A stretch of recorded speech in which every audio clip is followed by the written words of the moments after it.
Nós celebramos o Teu nome, dê ciência, dê entendimento a esta casa, a liderança dessa casa, para usar todo o recurso que o Senhor tem dado, unicamente para a expansão do Teu Evangelho nessa localidade, em nome e pelo sangue de Jesus. A igreja diz: glória a Deus. Deus colocou uma palavra no meu coração, amados, e eu, com muito temor e temor a Deus, quero liberar esta palavra sobre a tua vida. Abra sua Bíblia comigo no livro de Josué. Josué capítulo 4. Essa palavra queimou muito o meu coração nessa tarde, do versículo 1 ao versículo 9. Josué capítulo 4, do versículo 1 ao versículo 9.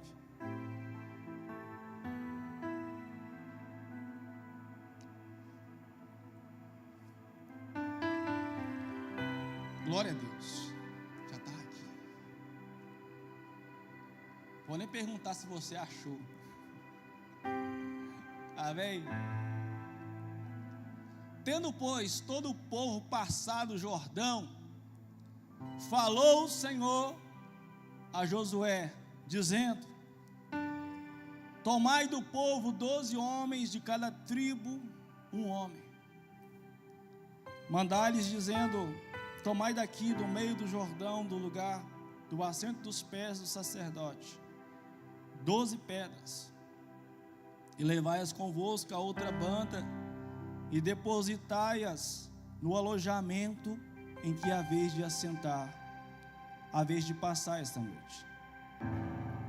Chamou, pois, Josué os 12 homens que escolhera dos filhos de Israel, de cada tribo um homem, e disse-lhes: passai diante da arca do Senhor vosso Deus ao meio do Jordão, e levante cada um uma pedra sobre o seu ombro, segundo o número das tribos dos filhos de Israel, para que isso seja por sinal entre vós.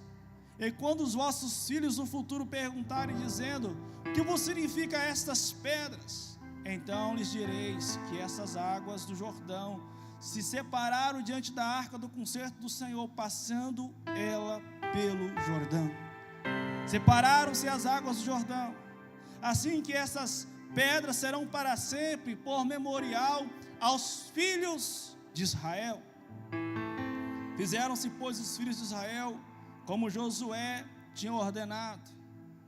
Levantaram 12 pedras no meio do Jordão, como o Senhor dissera a Josué, segundo o número das tribos dos filhos de Israel, e levaram-nas consigo ao alojamento e depositaram ali. Versículo 9. Levantou Josué também, repita comigo: levantou. Está fraco, irmão? Levantou Josué também 12 pedras no meio do Jordão, no lugar do assento dos pés dos sacerdotes que levavam a arca do concerto, e ali estão até o dia de hoje. Amados, o tema já está aqui. Deus colocou uma palavra no meu coração com um tema: um altar que muda toda uma história. Por que o tema é esse?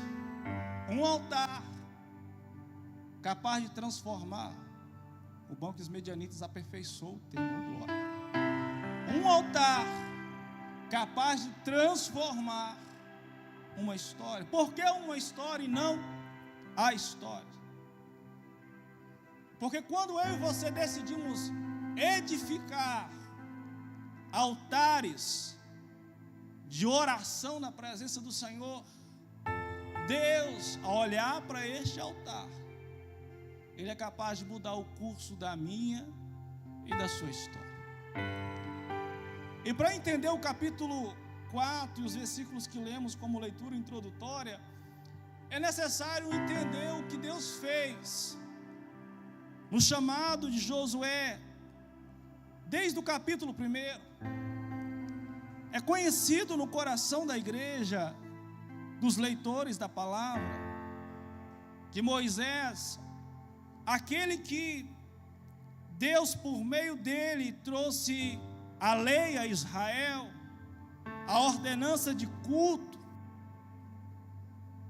Deus por meio dele estabelece o tabernáculo, o direciona como construir uma arca, assim conhecida como Arca da Aliança, ou Arca do Concerto, aonde sobre a tampa, conhecida como propiciatório, entre as asas dos querubins, Deus manifestava a sua glória visível, Shekinah. Ele morre, ele vê a terra, Deus o leva em um alto monte, e ele vê a terra, porém ele não entra nela. Após 40 anos de peregrinação no deserto, Deus agora resolve levantar o seu sucessor. E o nome do seu sucessor é Josué. Josué é levantado como sucessor de Moisés. A responsabilidade cai sobre os ombros dele. Imagina você, amados. Moisés, segundo a palavra no livro de Números, conversava com Deus face a face. Moisés foi aquele que rogou ao Senhor, dizendo: rogo-te que me revele a tua glória. E o Senhor o pega e coloca sobre a penha de uma grande montanha, e ali o Senhor passa de costas, e Moisés vê a cavote, a glória pesada de Deus. Josué, ele sente o peso da responsabilidade, a sua barriga está gelada, borboletas começam a voar em seu estômago. Josué, ele entende o tamanho do peso daquele ministério,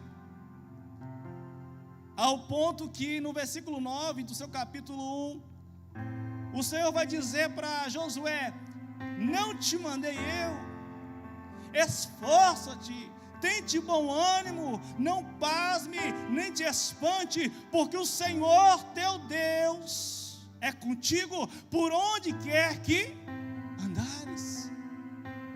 Entenda uma coisa, amados, o chamado de Deus na minha e na sua vida, ele irá causar temor e tremor. O chamado de Deus revela a minha e a sua incapacidade diante do seu vocacionamento. Eu e você nunca iremos nos sentir capazes de fazer algo que o Senhor nos chama para fazer. Foi exatamente isso, porque não dizer que o próprio Moisés, quando Deus o vai chamar, ele vai dizer: eu não sei falar, sou homem de língua pesada. Por que não citar o profeta Isaías, que no seu capítulo 6, quando o céu se descortina e ele vê a glória de Deus, ele vê os serafins cantando: Santo, Santo, Santo é o Senhor dos exércitos, e toda a terra está cheia da sua glória. Em meio a essa visão com o céu descortinado, ele dá um grito dizendo: ai de mim, que sou homem pecador e habito no meio de um povo de impuros lábios. Por que não falar de Jeremias, que em meio ao chamado, ele temeu e tremeu, e ele gritou diante do Senhor: eu sou uma criança, eu não sei falar. Por que não citar também o apóstolo Pedro, que ao meio da pesca maravilhosa de Lucas, capítulo de número 5, ele vai chegar diante do Senhor Jesus e vai dizer: ausenta-te de mim, Senhor, porque eu sou homem pecador. Sabe o que é isso, amados? Eu e você nunca iremos nos sentir preparados para aquilo que Deus está nos chamando, porque na verdade Deus não está nos chamando para fazer, Deus na verdade está nos chamando para cooperar com aquilo que Ele já está fazendo. Eu ouço glória a Deus aqui nessa tarde. Eu e você não iremos se sentir capacitados nunca. Sempre haverá o gelo na barriga, sempre as pernas irão tremer, sempre eu e você sentiremos a nossa incapacidade, porque não tem nada a ver com os nossos diplomas, não tem nada a ver com o diploma da universidade, da faculdade, com a pós-graduação, com o pós-doutorado, com o PhD, com o mestrado. Não tem nada a ver com nossa condição social, financeira, tem tudo a ver com Ele. Nós somos privilegiados ao ser chamados por Ele para fazer parte que daquilo primeiro Ele está fazendo. Deus seja louvado. Por isso que eu carrego essa palavra no coração. Nós somos privilegiados. Repita comigo: nós somos privilegiados. No capítulo 2 do livro de Josué, Deus vai consolidar o chamado de Josué, vai trazer convicção no seu coração. No capítulo de número 3 do livro de Josué, este livro histórico, Deus vai mostrar para Josué: olha, Moisés viu a terra, ele admirou e desejou, mas você, Josué, vai ser aquele que vai ser usado por mim para fazer o povo entrar na terra. Josué, aliás, Moisés, ele viu a promessa, ele contemplou e desejou. Mas você, Josué, você não vai apenas ver, você vai ver o cumprimento da promessa de forma totalitária em sua vida. E no capítulo número 3, Deus vai trazer essa verdade ao coração de Josué, e também vai apresentar para Josué qual o obstáculo, o último obstáculo que os impedia de alcançar a promessa. Repita comigo: o último obstáculo. Fala forte: o último obstáculo tem um nome. O nome dele é Jordão. O rio Jordão, em seus dias de cheia, como é narrado no capítulo 3, era o último obstáculo, irmão Sérgio, que agora impedia aquele povo que havia sido escravo no Egito, que havia peregrinado por 40 anos no deserto, de alcançarem a promessa. E quem sabe nessa tarde eu estou pregando para pessoas aqui que tem promessa de Deus, e Deus está dizendo nessa tarde: talvez você esteja de pé diante do último obstáculo que impede você de viver tudo aquilo que eu já liberei sobre a tua vida. Eu vou repetir porque eu estou sentindo um favor tão grande de Deus aqui. Deus te trouxe aqui nessa tarde, família Lagoinha. Deus te colocou aqui nessa tarde unicamente para dizer, através da sua palavra, através do Eterno Espírito, você talvez está diante do último obstáculo que te impede de viver a promessa de forma totalitária que Ele liberou sobre a tua vida, que Ele liberou sobre a sua casa, que Ele liberou sobre a vida dos seus filhos, que Ele liberou sobre você. Então, em nome de Jesus, se você estava com o pensamento de desistir, não é tempo de desistir. Se você estava com o pensamento de parar, não é tempo de parar. Se você estava pensando em entregar credencial, não é tempo de entregar credencial, coisa nenhuma. É tempo de entender, chegou na frente do último obstáculo, e Deus vai fazer você triunfar sobre esse obstáculo, e você vai alcançar exatamente aquilo que Deus liberou, profetizou e estabeleceu sobre a tua vida. Está comigo aqui nessa tarde, família Lagoinha? É noite misturado com tarde. Olha lá para fora, está tarde. Olha para a hora, está dando noite. Glória a Deus. Era o último obstáculo. Aí Deus vai estabelecer algumas orientações para que Josué, juntamente com o povo, superasse aquele obstáculo. No capítulo 3, no versículo 3, a primeira orientação é: só se movam se a arca se mover. Olha comigo o versículo 3 do capítulo 3 de Josué: e ordenaram ao povo, dizendo: quando vistes a arca do concerto do Senhor vosso Deus, e que os sacerdotes e levitas levantam, parti vós também do vosso lugar, e seguia. Escute isso. O obstáculo estava lá. Era o último obstáculo. Mas o texto sagrado não diz que eles saíram, por vontade própria. Eles tinham uma ordem. Qual era a ordem?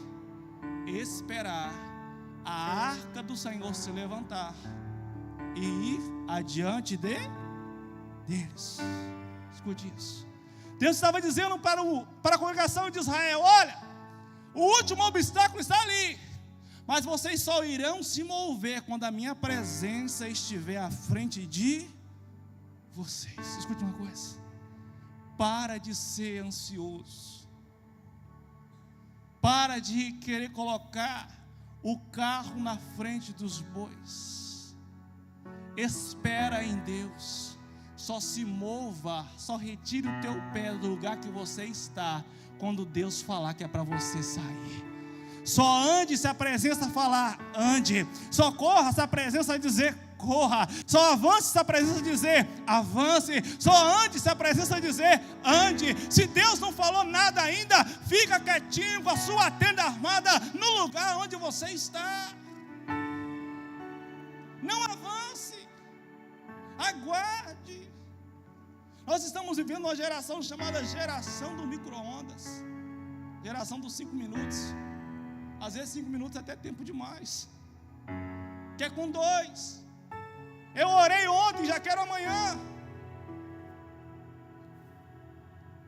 Eu oro e já quero a resposta de forma imediata. Eu já sei da promessa, entendo uma coisa: toda promessa que Deus liberou sobre a mim, sobre a sua vida, já é uma realidade. Deus não está preparando a promessa, Deus está nos preparando para viver a promessa. Está recebendo essa palavra aqui nessa tarde? A promessa já é uma realidade. Paulo vai dizer em Efésios capítulo 1 que Ele já nos abençoou com toda sorte de bênção nas regiões espirituais. Já é uma realidade. Eu fico olhando para a Bíblia Sagrada, amados, no capítulo 28 do livro do Gênesis, 27, 25 melhor dizendo, a Bíblia vai dizer que Rebeca, esposa de Isaac, ela era estéril, e Isaac começou a orar ao Senhor. Eu olhei e fui despertado naquele texto, sabe por quê? Isaac orou 20 anos para que Deus abrisse a madre de Rebeca. Vou aplicar essa palavra. Quanto tempo você tem orado e observado o mover da presença de Deus com respeito àquilo que Deus tem para a sua vida?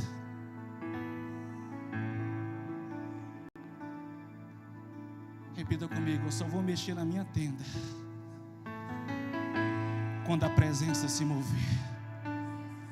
Enquanto a presença não se mover, fala forte, enquanto a presença não se mover, os meus pés vão ficar no lugar que está.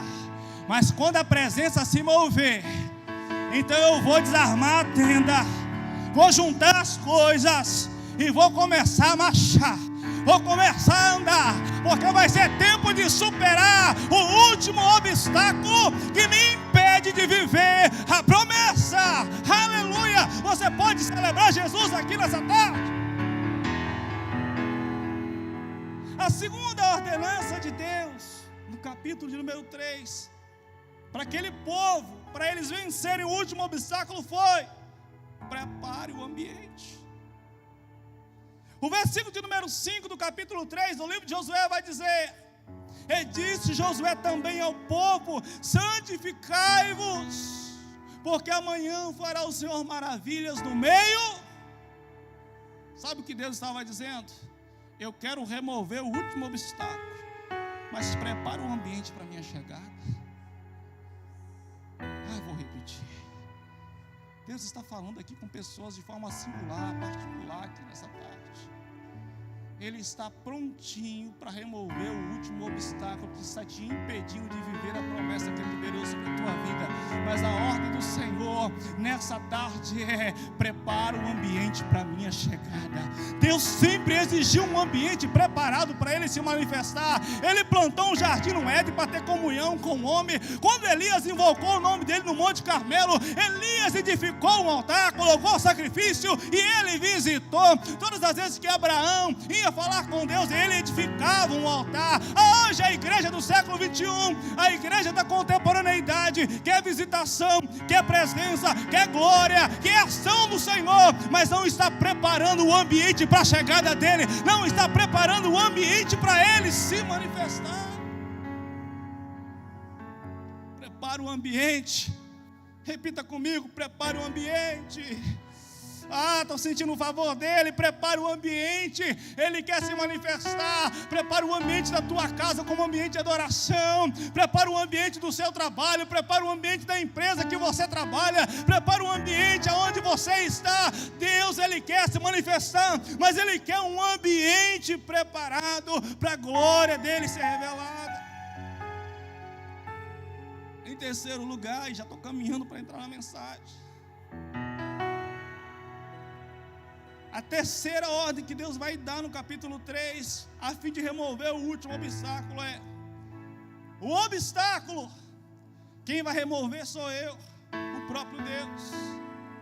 Fiquem tranquilos, descansa o coração.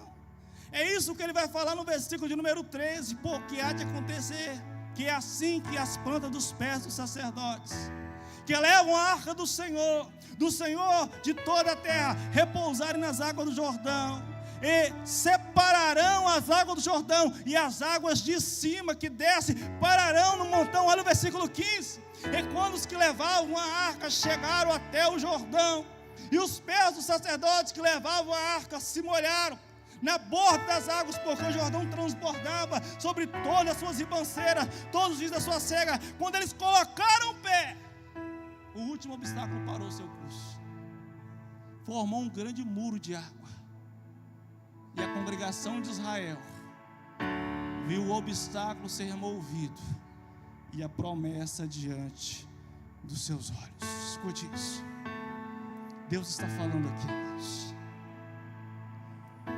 Ei, para de querer lutar com a força do seu braço, apenas obedeça ao comando dele. Aquilo que você tenta gastando anos e anos para fazer, Deus faz simplesmente com uma fração de milésimos de segundo na sua vida. Se eu e você soubéssemos o poder que existe na oração, passaríamos mais tempo em nosso quarto ajoelhado que tentando resolver problemas que eu e você somos incapazes de resolver.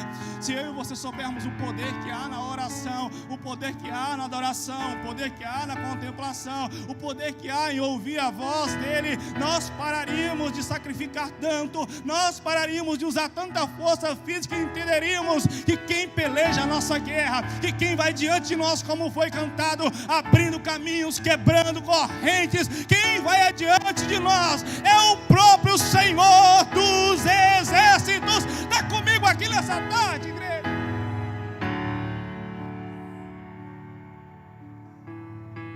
Ah, Deus, tanto tempo e ainda não vivo nada, tanto tempo e parece que a promessa não se cumpre. Estou cansado, estou esgotado, e realmente você deve estar cansado, realmente você deve estar esgotado, realmente você deve estar sem força alguma, porque você tem lutado com a força dos seus braços.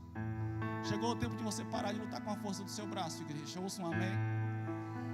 Chegou um tempo onde o Senhor está dizendo aqui: as minhas promessas são reais.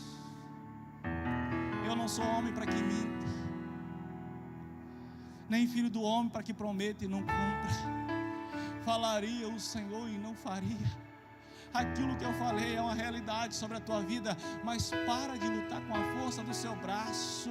Apenas mova-se conforme a minha presença se mover. Apenas prepara o ambiente para a revelação da minha glória, porque quem vai tirar esse obstáculo que está te impedindo de viver tudo aquilo que eu tenho sobre a sua vida sou eu, o Senhor. Vós te calareis e o Senhor pelejará por vós. O Senhor pelejará por vós, glória a Deus.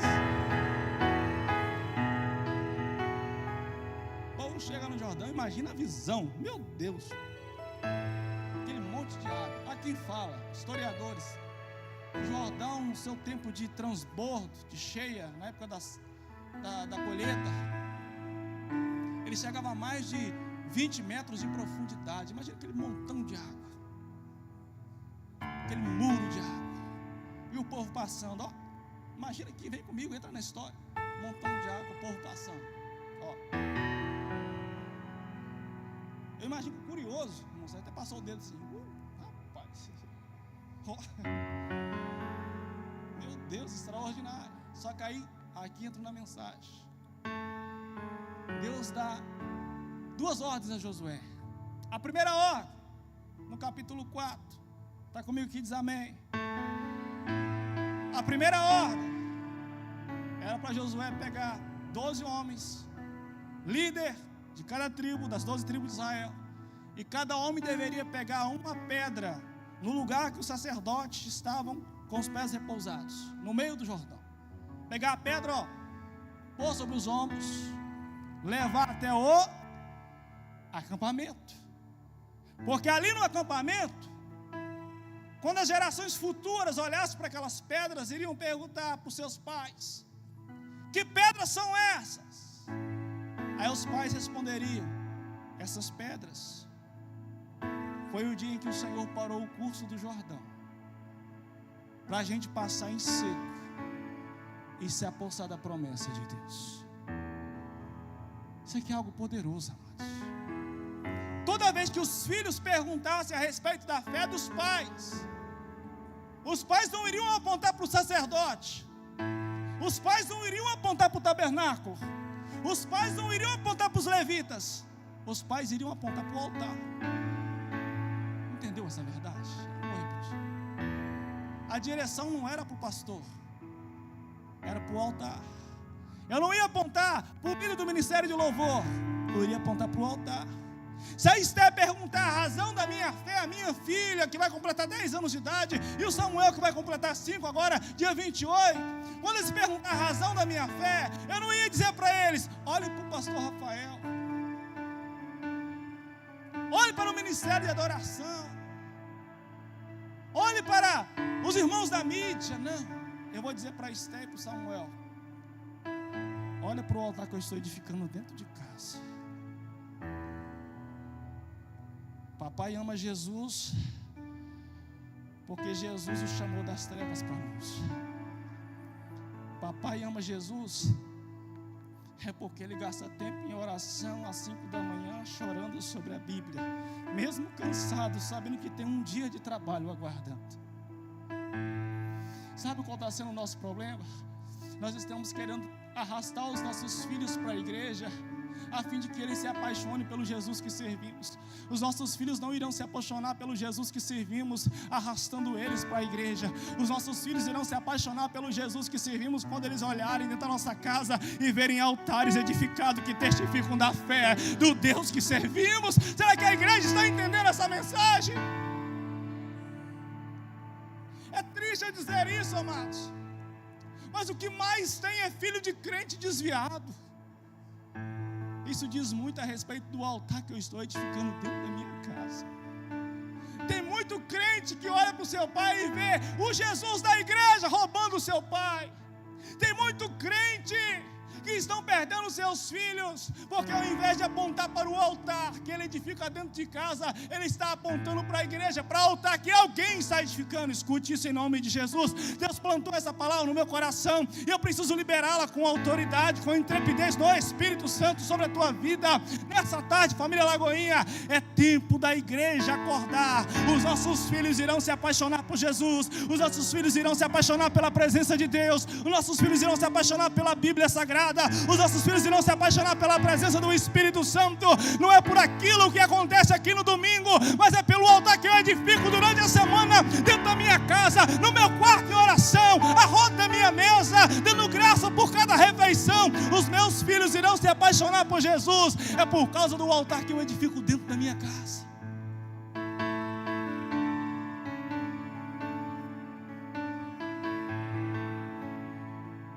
Sentindo a presença dele. Sabe como eu e você iremos influenciar essa geração? Essa é para você, papai, essa é para você, mamãe. Edifica altar dentro da sua casa. Ora, calabaçura.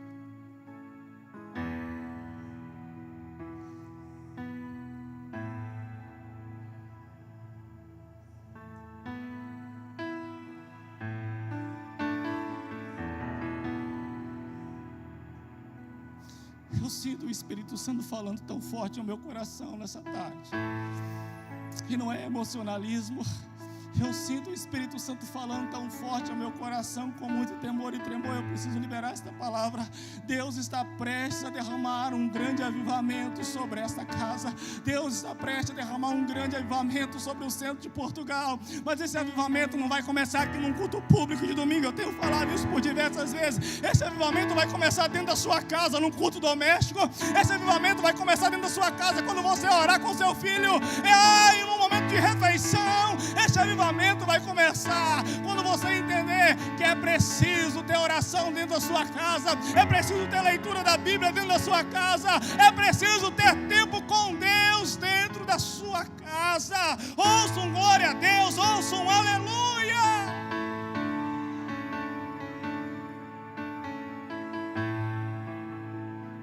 Repita comigo assim: a minha mesa. Fala melhor: a mesa da minha casa não é lugar aonde eu vou falar mal de igreja, mal dos meus irmãos, mal dos meus pastores, mal da minha liderança, mas a mesa da minha casa, fala forte: a mesa da minha casa vai ser um lugar aonde o nome de Cristo será honrado, aonde eu vou ler a palavra com os meus filhos, aonde eu vou orar com os meus filhos, aonde eu vou edificar altares com os meus filhos. Essa geração é a geração do avivamento, essa é a geração que Deus está convidando para levantar altares, família Lagoinha. Erga altares.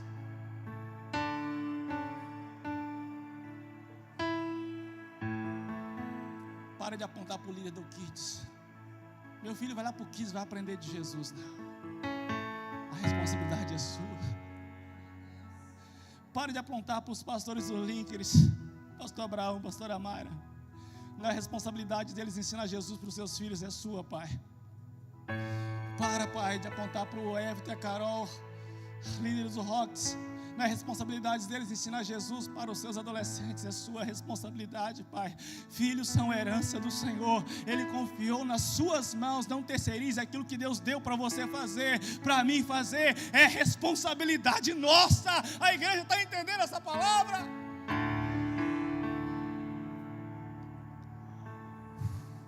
Meu Deus. A primeira ordem é: edifica um altar para testemunho para os filhos.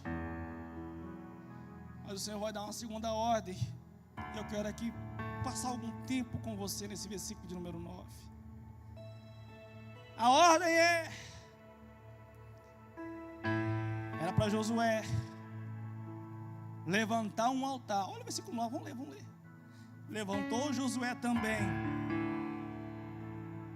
12 pedras no meio do Jordão, lugar do assento dos pés dos sacerdotes, que levavam a arca do concerto, e ali estão até o dia de hoje. Segura aí o versículo 9, medianita. Preste atenção. O altar edificado do lado de fora, irmão Josemar, tudo bem, apontava a fé dos pais para os filhos. Mas para que edificar um altar dentro do Jordão?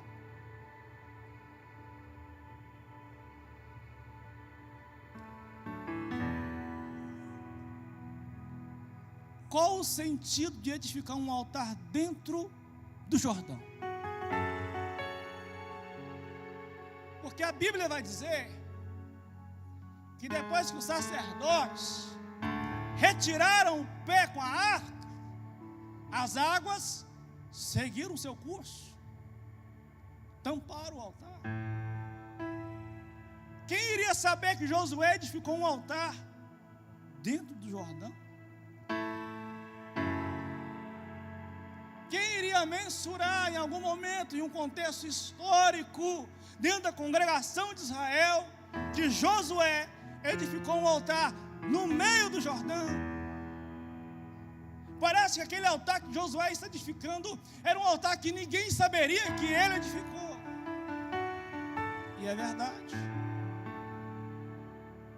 Muita gente não sabia do altar que Josué edificou ali, mas aquele altar mudou por inteiro o curso do Jordão. Eu vou repetir. Ninguém sabia daquele altar, mas aquele altar mudou por inteiro o curso do Jordão. Que é isso, pastor Messi? Foi no Jordão que depois disso Elias tocou a capa e ele parou o curso. Foi no Jordão que Eliseu, depois de pegar a capa de Elias, que foi assunto arrebatado ao céu na carruagem de fogo, ele toca no Jordão e o Jordão para o curso.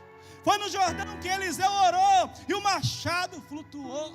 Foi no Jordão que Eliseu, ele mandou Naamã ir lá e mergulhar 7 vezes e ser curado de uma lepra. Foi no Jordão que João Batista, isso é para você dar um glória, ele aparece pregando arrependimento de pecado.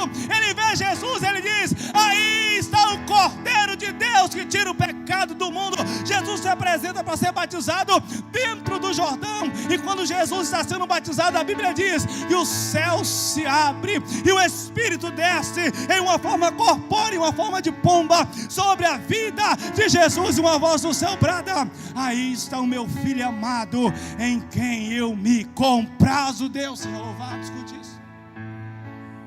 Tudo isso porque Josué edificou um altar que ninguém estava vendo. Eu preciso aplicar isso na sua vida. Talvez você está edificando altares que ninguém está vendo. Talvez você já entendeu essa verdade nessa noite. Ei, talvez você esteja edificando altares que ninguém está vendo você edificar, lá dentro do seu quarto com a porta fechada. Talvez você está orando, ninguém está vendo, e não é para ninguém ver mesmo. Entenda uma coisa: este altar que ninguém está vendo você edificar, esse altar que ninguém está vendo você levantar, este altar que ninguém sabe que você levantou, ele vai mudar todo o curso da sua história. Ele vai mudar todo o curso da sua história. Eu só tenho 1 ou 2 pegando essa palavra é para a igreja toda. Esse altar que você está edificando, que ninguém está vendo, ele vai mudar todo o curso da sua história, família Lagoinha. Ele vai mudar todo o curso da sua história. Ninguém precisa saber o tanto que você ora, ninguém precisa saber o tanto que você jejua, ninguém precisa saber das suas lágrimas de madrugada lá no seu quarto. Mas uma coisa eu sei: eles verão aquilo que Jesus vai fazer na sua vida. Eles verão o mover das águas sobre a tua vida. Eles verão Jesus mudar o curso da sua história. Eles começarão a dizer: o que está acontecendo na casa do Serginho? O que está acontecendo na casa do Jonathan? O que está acontecendo? É altares que eles edificaram que ninguém sabia, mas que mudou toda a história, que mudou o curso da vida deles. Olha para mim, preste atenção. Orar não é perder tempo, orar é investimento. Você não está perdendo tempo acordando mais cedo. Deixa eu contar um negócio para vocês. Minha esposa é testemunha. Eu chego em casa de tarde, às vezes, amado, estou arrasado. Para quem não sabe, pela misericórdia de Deus, eu trabalho na construção civil. Por minha própria conta, Deus nos deu a oportunidade nesse tempo de empreender nesta área. Estamos caminhando. E tudo no começo é um grande desafio. Às vezes eu chego em casa de tarde e a única coisa que eu quero é tomar um banho e descansar. Mas se você pegar o meu celular, o meu telemóvel, cá em Portugal eu disse telemóvel, está lá o despertador para 5 da manhã. Às vezes o despertador toca, eu fico assim. Aí eu alcanço ele, aí eu falo assim: vou levantar não. Mas daqui a pouco de 5h30 desperta. Aí eu falo: infeliz. Aí eu sou teimoso, eu coloquei os das 6, porque se o das 5 não funcionava, o das 5h30 também não, os das 6 funcionam. Aí quando o das 6 chega, eu levanto. Aí eu já levanto orando: Jesus, obrigado. Deixa eu edificar esse altar aqui dentro da minha casa. Eu estou cansado. A minha vontade era dormir mais meia hora. A minha vontade era de dormir mais. Mas eu sei de uma coisa: desde o dia que o Senhor me mostrou na sua palavra que os altares que eu edifico dentro da minha casa mudam toda a minha história. Enquanto eu viver, eu quero edificar este altar. Enquanto eu viver, não será que tem 2 ou 3 nessa tarde que está sendo, nessa noite, está sendo encorajado a fazer isso? Eu sei do seu dia a dia, eu me canso como você se cansa, somos seres humanos, entenda uma coisa, mas Jesus está dizendo: é tempo de você entender, é a hora de você acordar mais cedo, edificar altares dentro da sua casa no secreto, porque este altar vai determinar o curso que a sua história irá tomar.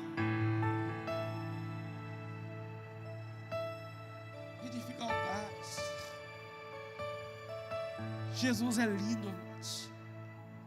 Mateus capítulo de número 6, versículo 6, ele vai dizer algo poderoso. Ele faz um convite para os seus discípulos edificar altar no secreto. Repita comigo: Jesus, Ele nos faz um convite para edificar altar no secreto. Mateus 6,6, pode jogar aqui, meu amado, Mateus 6,6, quando diz assim: e tu, quando orares, já vou falando, depois você coloca aí, entra para o teu quarto, fecha a porta, e ora ao teu pai que está em, e o teu pai que está em secreto, te recompensará. Orar dentro do seu quarto ainda funciona.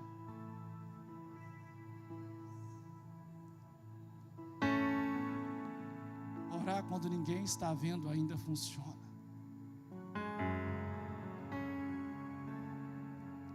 Orar quando ninguém sabe que você está orando ainda funciona. Vale a pena você fechar a porta do seu quarto.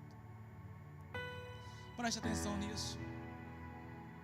Eu não vi Daniel orando antes de ser lançado na cova dos leões. Eu não vi Daniel clamando diante da porta dos leões, da cova. Mas eu encontro Daniel todos os dias orando 3 vezes por dia ao Senhor no seu secreto. O Deus que desceu para livrar Daniel dos leões não foi o Deus que Daniel invocou na cova. Foi o Deus que Daniel invocou no secreto quando ninguém estava vendo. Eu estou todo arrepiado aqui, estou sentindo o favor dele. O Deus que vai trazer livramento para a tua vida. O Deus que vai mudar a tua história. O Deus que vai fazer visitações quando ninguém vai entender o que está acontecendo. É o mesmo Deus que você vai para o secreto e fecha a porta do seu quarto e invoca o nome dele. O Deus que te vê orando no secreto, Ele tem prazer em manifestar a glória dele em público sobre a tua vida. O Deus que te vê edificando altares no secreto é um Deus que tem prazer em manifestar a glória dele publicamente sobre a sua vida, família Lagoinha. Entra no teu quarto, fecha a porta, fica de pé, em nome de Jesus.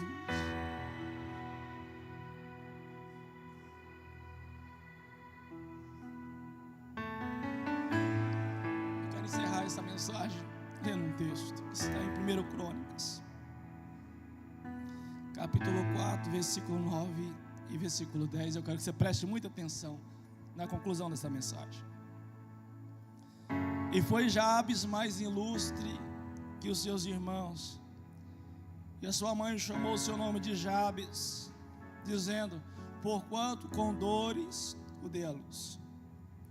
Porque Jabes invocou o Deus de Israel, dizendo: se me abençoares muitíssimo, os meus termos amplificares, e a tua mão for comigo, e fizeste que do mal não seja aflito.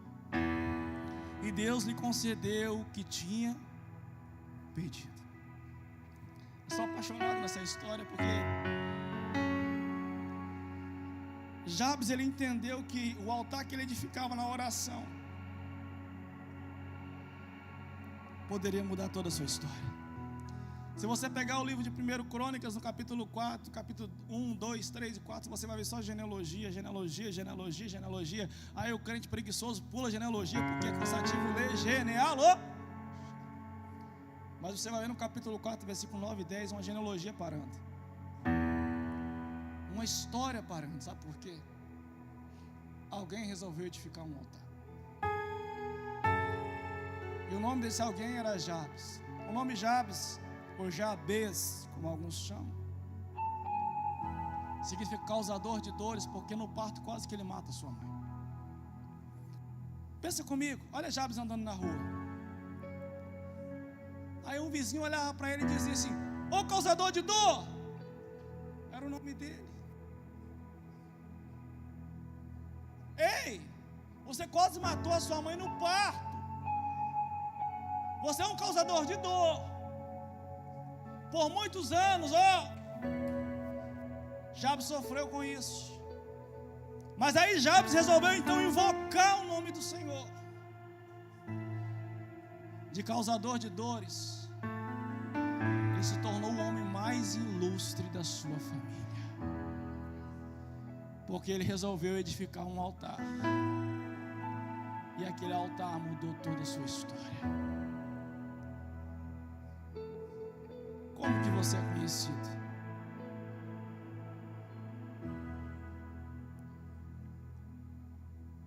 Como que você é lembrado?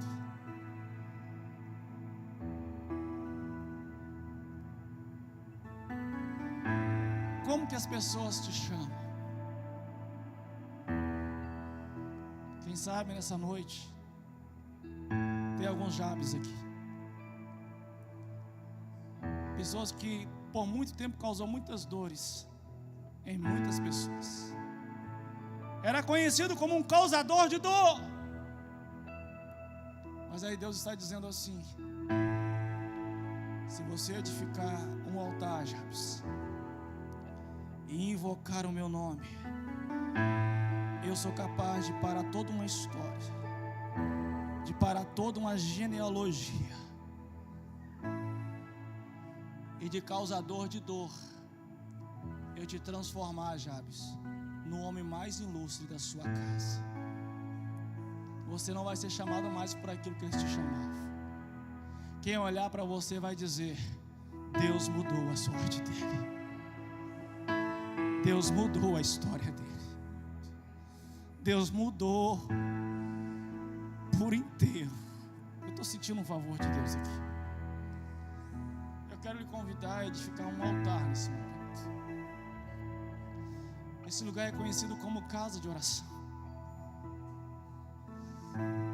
Separe alguns minutos. Eu sei que você ora na sua casa, eu sei que você ora no seu dia a dia, durante a semana, mas eu quero lhe convidar a erguer um altar nesse momento de adoração ao nome do Senhor.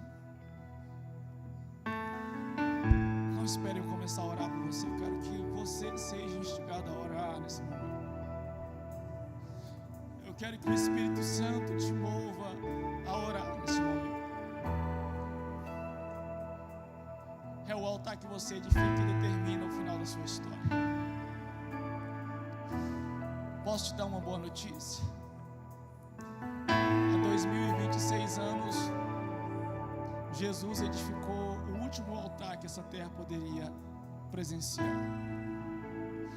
E naquele altar ele se colocou como um sacerdote, mas também como oferta.